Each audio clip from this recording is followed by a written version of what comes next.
خواتین کن کن شعبہ حیات میں کام کر سکتی ہے، ان کے لیے کون سے شعبے مناسب ہے؟ اور ابھی لطیف صاحب نے بھی یہی سوال کیا ہے کہ خواتین مردوں کے ساتھ کن کن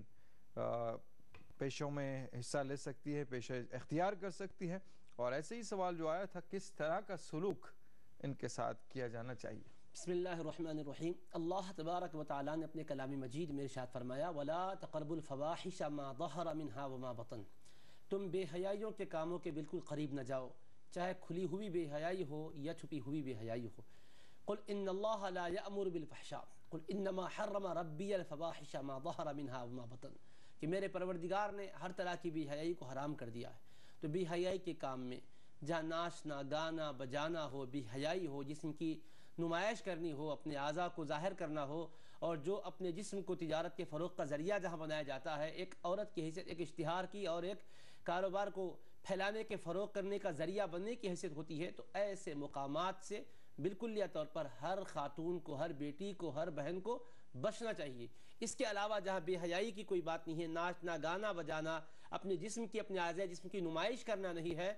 جہاں پر تقدس اور عظمت کو اپنے قائم رکھتے ہوئے، اسلامی پردے کا مکمل طور پر نظم قائم رکھتے ہوئے وہ اپنی صلاحیتوں سے فائدہ پہنچا سکتی ہے، جیسے تعلیم کا میدان ہے، طب کا میدان ہے اور اسی طرح کے دیگر مناسبات ہے، تو اس میں ضرور وہ شریک ہو سکتی ہے، ملازمت کر سکتی ہے۔ اب رہ گیا دوسرا پہلو کہ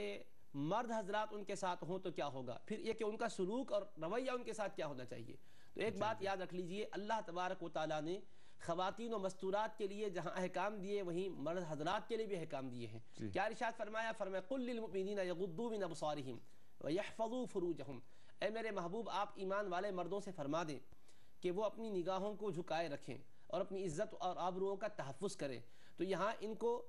اپنے گھر کے اندر بیڈ روم میں جس طرح سے اپنی بیوی سے لطف اندوز ہوتے ہیں، اپنی نگاہوں کو اس طرح سے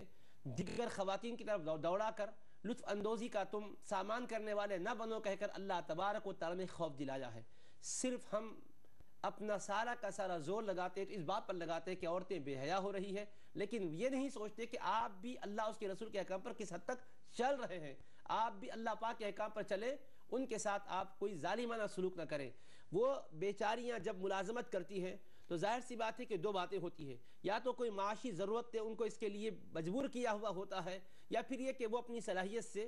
فائدہ پہنچانا چاہتی ہے، کیونکہ اللہ نے جو علم دیا ہے وہ علم کو برتنا چاہیے، خرچ کرنا چاہیے، یا یہ کہ اگر وہ اس شعبے میں خدمت نہ کریں تو ہماری بیٹیاں بہنیں دوسروں کے سامنے اپنے وہ معاملات کو پیش کرنے پر مجبور ہوں گی، اس طرح سے ایک اور بے حیائی کا دروازہ کھلے گا۔ اسی تناظر میں خواتین و مستورہ جب آتی ہے تو ان کے ساتھ سلوک جو ہوتا ہے وہ کیا ہونا چاہیے؟ مکمل طور پر انسانی رواداری کا جو ان کے ساتھ سلوک ہے۔ نبی رحمت علیہ السلام نے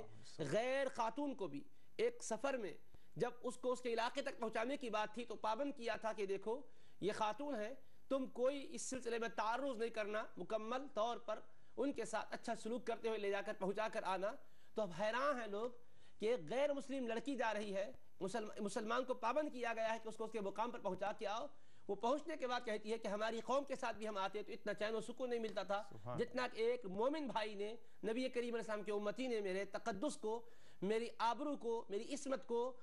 داغدار ہونے سے بچاتے ہوئے میرا پورا سفر کمپلیٹ کروایا ہے، ہر ضرورت کا میرے خاص لحاظ رکھا گیا ہے۔ تو گویا ہمیں اس بات کو ملحوظ رکھنا ہے کہ جو خواتین کسی شعبے زندگی میں خدمت انجام دے رہی ہے تو ان کے ساتھ ہمارا نازیبا سلوک نہیں ہونا چاہیے، جنسی انارکی نہیں ہونی چاہیے، جنسی استحصال نہیں ہونا چاہیے۔ بہت سی خواتین کی شکایات موصول ہوتی ہے کہ ہم مجبوراً ہم ملازمت کر رہی ہے لیکن ہمیں دباؤ ڈالا جا رہا ہے، جنسی جذبات سے ہمارے کھیلنے کی کوشش کی جا رہی ہے، بصورت دیگر ہمیں ملازمت ختم کرنے کی دھمکی دی جاتی ہے یا مختلف قسم کے وارننگیں دی جاتی ہے، تو یہ انتہائی بدترین سلوک ہے، اللہ کے غضب کو، اللہ کے قہر کو دعوت دینے والا سلوک ہے۔ دنیا اور آخرت میں انسان تباہ و برباد ہوگا۔ ایسے بدترین حرکتوں سے ہر ایک کو باز رہنا چاہیے۔